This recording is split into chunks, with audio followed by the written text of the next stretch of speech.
Anda menyaksikan Kompas Bisnis bersama saya Brema Ratenaya, Saudara. Gencatan senjata di Iran yang diumumkan oleh Presiden Amerika Serikat langsung diikuti oleh turunnya harga minyak mentah dunia.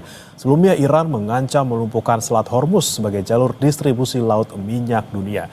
Apa strategisnya Iran dan Selat Hormuz bagi Indonesia? Berikut ulasannya.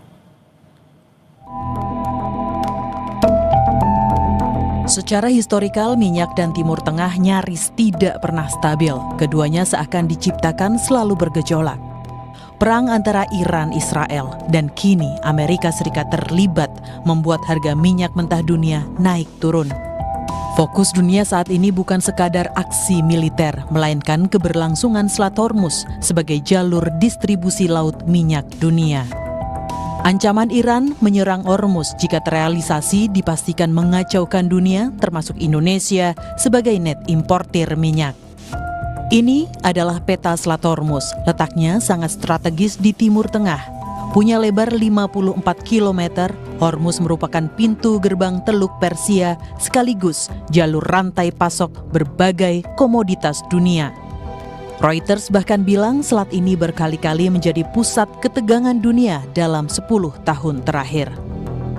Pakai data Badan Energi Internasional pada tahun 2023, minyak mentah yang diangkut melewati Selat Hormuz rata-rata 20 juta barel per hari. Volume ini hampir 30% dari total perdagangan minyak dunia. Sekitar 70% minyak mentah itu ditujukan ke negara-negara di Asia seperti Tiongkok, India, dan Jepang yang merupakan pembeli terbesarnya. Hormuz juga merupakan jalur ekspor bagi 20% gas alam cair dunia. Indonesia sebagai net importir minyak lewat Pertamina juga sudah mengantisipasi jika Selat Hormuz diganggu perang. Beberapa jalur alternatif akan ditempuh sebagai antisipasi. Ya, jadi terkait dengan situasi konflik di Timur Tengah yang mulai memanas, Pertamina sendiri sudah melakukan monitoring dan kami meningkatkan pengawasan terhadap pergerakan kapal-kapal tanker kami, khususnya yang memasok minyak mentah dari Timur Tengah dan sekitarnya ke wilayah Indonesia. Melalui Pertamina International Shipping, kami juga sudah mengecek dan sudah memastikan bahwa seluruh kapal yang melewati rute internasional saat ini dalam kondisinya aman, sehingga pasokan masih berjalan dengan normal. Pertamina juga sudah memitigasi dan merencanakan sejumlah rute alternatif jika memang nanti eskalasinya akan meningkat. Sejak perang pecah di Iran karena Israel, harga minyak mentah dunia melesat ke atas $70 Amerika Serikat per barel dari sebelumnya di level 60-an dolar. 23 Juni 2025, harga minyak sedikit melandai karena Presiden Amerika Serikat Donald Trump mengumumkan gencatan senjata setelah pangkalan militer Amerika di Qatar diserang Iran. Minyak yang langsung landai setelah pernyataan Trump juga membuktikan pergerakan harga komoditas ini tidak hanya dipengaruhi oleh stok dan permintaan, melainkan oleh persepsi. Inilah yang harus diwaspadai Indonesia. Beruntungnya harga minyak dunia jenis Brent yang jadi acuan Indonesia belum melebihi asumsi APBN di level $82 Amerika Serikat. Tahun lalu minyak mentah Indonesia atau ICP bergerak di level $70, sedangkan Mei 2025 di level $62 Amerika Serikat per barel. Menteri Keuangan Sri Mulyani bilang perang wilayah strategis minyak memperparah tekanan ekonomi Indonesia yang juga sedang kerepotan menghadapi tarif Trump.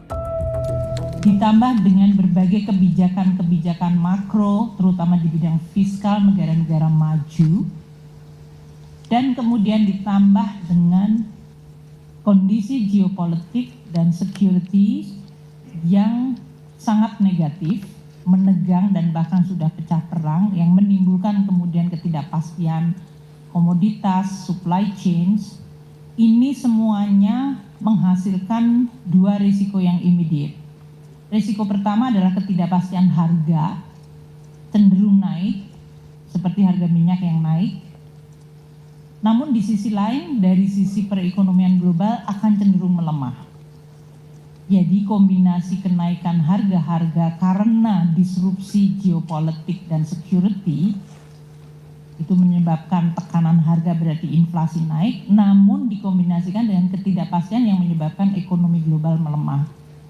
Itu kombinasi yang harus kita waspadai karena tidak baik. Perlemahan ekonomi membuat dampak yang buruk, kenaikan inflasi dan kemudian menimbulkan kenaikan yield, apakah karena adanya geopolitik atau karena adanya fiscal policy. Kedua hal ini menyebabkan dampak kepada seluruh dunia termasuk Indonesia. Ini akan juga menggerakkan nilai tukar dan juga suku bunga global. Sebagai informasi, salah satu kilang terbesar di Indonesia yaitu Cilacap masih sangat bergantung impor atau suplai minyak mentah jangka panjang dari Saudi Aramco. Jika Selat Hormuz tutup, akses atau rantai pasok akan terganggu. Di satu sisi, kenaikan harga minyak setiap $1 Amerika Serikat juga membebani APBN sampai 10 triliun rupiah. Diah Megasari Anjaya, Tim Liputan, Kompas TV.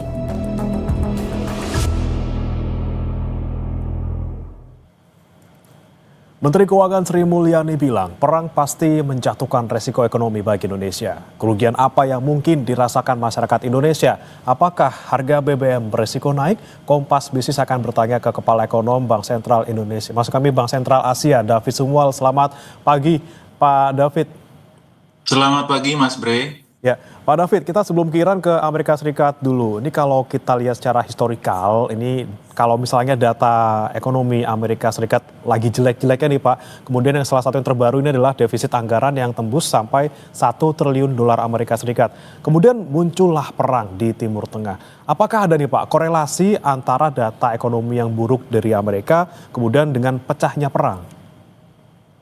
Ya, kalau kondisi Amerika memang sejak tahun lalu itu kecenderungan melemah. Jadi kita lihat pertumbuhannya melemah dan ini juga diikuti juga dengan penurunan suku bunga Fed. Ya, suku bunga Fed itu kan sudah diturunkan sekitar 1% ya. Dan ada wacana dan juga kalau di Fed itu ada namanya dot plot ya. Jadi proyeksi dari anggota Fed terhadap suku bunga Fed ke depan. Nah itu mereka memproyeksikan antara 50 sampai 100 basis poin lagi penurunan di tahun ini. Jadi sebenarnya sebelum pecah konflik ya, itu sebenarnya sebelum serangan Israel ke Iran itu sejak tahun lalu sebenarnya ekonomi Amerika Serikat juga sudah melemah. Dan saya pikir tidak ada kaitannya antara konflik di Timur Tengah dengan pelemahan ekonomi di Amerika secara direct seperti itu. Oke, tapi kalau kita kemudian sekarang ke Iran nih, Pak David.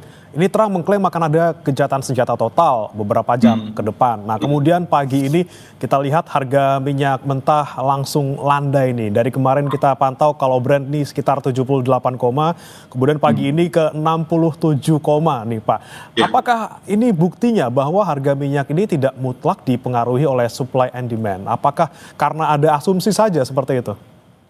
Sebenarnya kondisi pasokan minyak global itu sekarang dalam kondisi yang oversupply ya. Jadi dalam setengah tahun terakhir itu oversupply. Namun kita lihat itu kenapa sebenarnya fundamental dari minyak itu memang sebelum pecah perang itu bergeraknya di $65. Nah, setelah pecah perang ini ada premi risiko ya sekitar tambahan sekitar 10 sampai $15 barrel ya, dolar per barrel. Dan ini yang membuat harga minyak melonjak. Nah, sebenarnya ada satu premi risiko lagi yang syukurnya ini nggak kejadian, yaitu penutupan Selat Hormuz ya. Ini banyak yang memperhitungkan, kami juga memperhitungkan bisa ada tambahan premi lagi itu sekitar $25 ya dari kondisi sekarang ya. Jadi memang lebih digerakkan oleh sentimen memang pergerakan minyak akhir-akhir ini, Mas Bre ya, akibat kotet ini ya, balas-membalas ya antara Iran dan Israel. Ya. Oke, kemudian bagaimana harga minyak ke depan jika memang konflik ini terus berlanjut dan sampai Selat Hormuz ditutup? Jangan kemana-mana saudara dan Pak David, kita akan bahas usai jeda berikut tetap di Kompas Bisnis. Bisnis bersama saya Bremana Tenaya, saudara, dan masih bersama kami juga Kepala Ekonom Bank Sentral Asia David Sumual. Kita lanjutkan Pak David. kalau misalnya ini konflik antara Iran dan juga Israel tidak mereda juga, kemudian sampai-sampai amit-amit Selat Hormuz ditutup, Anda bisa proyeksikan berapa harga minyak dunia? Apakah bisa mencapai $100 Amerika Serikat, Pak, per barel? Ya, ini masih sangat dinamis sebenarnya perkembangannya ya. Apakah gencatan senjata ini betul-betul dilakukan oleh kedua belah pihak, ini juga masih dalam tanda tanya tentunya ya. Nah, ini kita harus tunggu perkembangannya dalam 1 minggu ke depan paling tidak ya. Nah, kalau Selat Hormuz ditutup, tadi saya sudah sampaikan memang bisa lebih dari $100 ya premi risikonya, karena Selat Hormuz itu memasok kurang lebih sekitar 20% minyak global ya. Bahkan kalau untuk gas itu lebih tinggi lagi, 30%. Walaupun memang negara-negara di sekitaran Selat Hormuz itu sudah punya contingency plan juga. Seperti misalnya Uni Emirat Arab maupun Arab Saudi, mereka sudah punya pipa sebenarnya ya, menyiapkan diri terhadap kemungkinan terburuk. Walaupun memang tidak optimal, mungkin hanya bisa dan perlu biaya logistik yang lebih tinggi lagi tentunya untuk menyalurkan misalnya minyak atau gas dari kebanyakan fieldnya Arab Saudi itu ada di timur ya, mereka harus salurkan ke barat dan ini perlu ongkos ya, dan juga tentu akan mengganggu ya lalu lintas di Selat Hormuz, sehingga preminya itu sekitar 20 sampai $25 lagi kalau ini sampai ditutup ya, jadi bisa melebihi dari $100. Oke, kalau misalnya minyak mentah dunia sampai ke 100 gitu ya, kemudian apa pengaruhnya ke harga jual BBM kita, baik subsidi maupun subsidi? Karena kita memang masih menjadi importir minyak dari Arab Saudi, Pak David. Ya, betul. Ya, ini bedanya kita mungkin dengan negara-negara ASEAN lain. Kalau negara-negara ASEAN lain memang kebanyakan net oil importer ya, termasuk juga Filipina misalnya. Tapi untuk Filipina itu langsung terrefleksi di harga jual retailnya. Sedangkan kita untuk beberapa jenis BBM itu masih disubsidi. Dan ini tentunya tidak serta-merta ya langsung terrefleksi. Nah, ini tergantung dari keputusan pemerintah apakah akan menaikkan harga BBM yang bersubsidi ya untuk solar dan juga minyak. Halo, Halo? halo, halo, assalamualaikum. Ya, lanjutkan silakan Pak David. Ya, silakan Pak David, dilanjutkan Pak. Ya,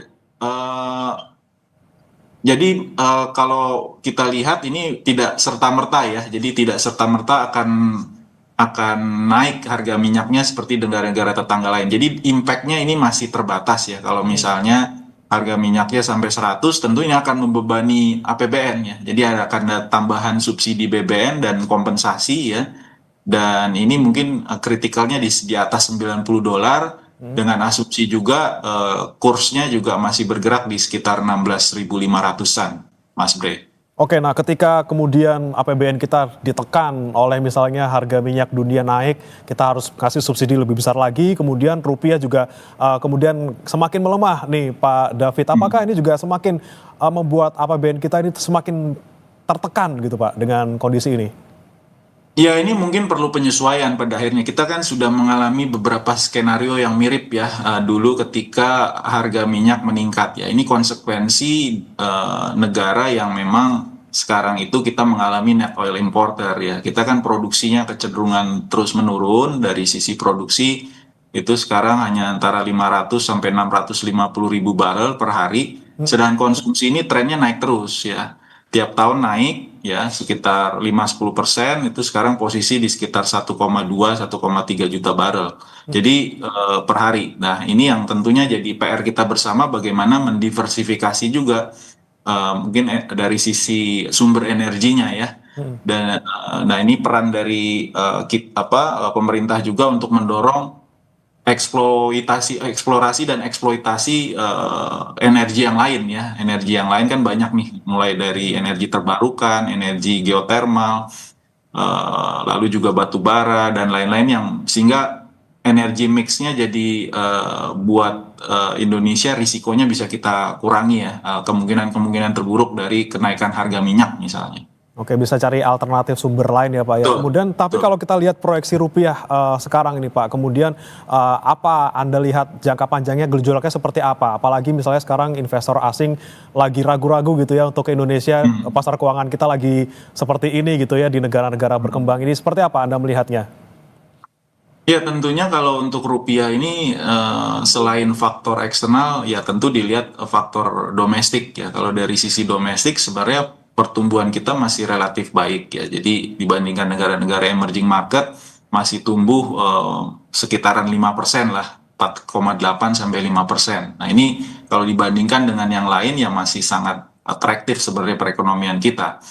Tapi memang kita cukup vulnerable kalau ada gejolak-gejolak ya seperti tarif ini kan juga yang menyebabkan rupiah kita tertekan nih, salah satunya adalah gejolak akibat perang tarif ya. Nah ini tentunya yang kita khawatir karena juga peran dari asing di pasar portofolio juga masih relatif lumayan besar gitu ya. Jadi keluar masuknya asing di pasar portofolio itu juga bisa mempengaruhi stabilitas dari rupiah sendiri, Mas Bre. Oke, baik. Tapi kita kembali ke minyak nih Pak. Memang sekarang beruntungnya nih kenaikan harga minyaknya masih di bawah asumsi APBN, di bawah 82 dolar Amerika. Tapi apakah kita harus antisipasi dari sekarang? Dan kira-kira kalau ke depannya memang amit-amit gitu ya Pak, di atas 82 ataupun 100 sampai minyak melesat, kita prioritasnya kemana nih Pak? Kita bengkakkan subsidi dari APBN sampai kayak gitu, apakah nanti kita naikkan BBM harganya ketika misalnya daya beli masyarakat kita lagi menurun gitu Pak? Ya sebenarnya untuk BBM kebijakan dari pemerintah ini kan pelan-pelan mengurangi subsidinya ya, karena subsidi ke harga suatu komoditas ini secara ekonomi maupun juga secara social justice kurang begitu pas begitu ya, karena ini kan dinikmati oleh semua orang ya kalau BBM naik ataupun kalau misalnya harga BBM-nya seperti negara-negara lain tuh memang pengaruhnya ke APBN-nya bisa lebih diminimalisir begitu. Jadi memang kita perlu juga melihat mekanisme-mekanisme lain bagaimana caranya supaya subsidinya lebih terarah tentunya. Tapi kalaupun nanti harga minyaknya naik, ya memang dan kita lihat ini cukup sustain, ya mau nggak mau pasti akan ada penyesuaian-penyesuaian ya. Kalau kita lihat dari pengalaman, mungkin adjustment-nya bisa ke arah pengeluaran pemerintah dulu mungkin ya, baru mungkin the last resort-nya baru penyesuaian harga. Seperti itu Mas Bre. Oke, lebih bijaknya pengeluaran yang lain di rem-rem dulu sebelum akhirnya menaikkan harga BBM ya Pak ya. Baik, terima kasih Pak David Sumual, ekonom BCA sudah bergabung bersama kami di Kompas Bisnis. Selamat pagi.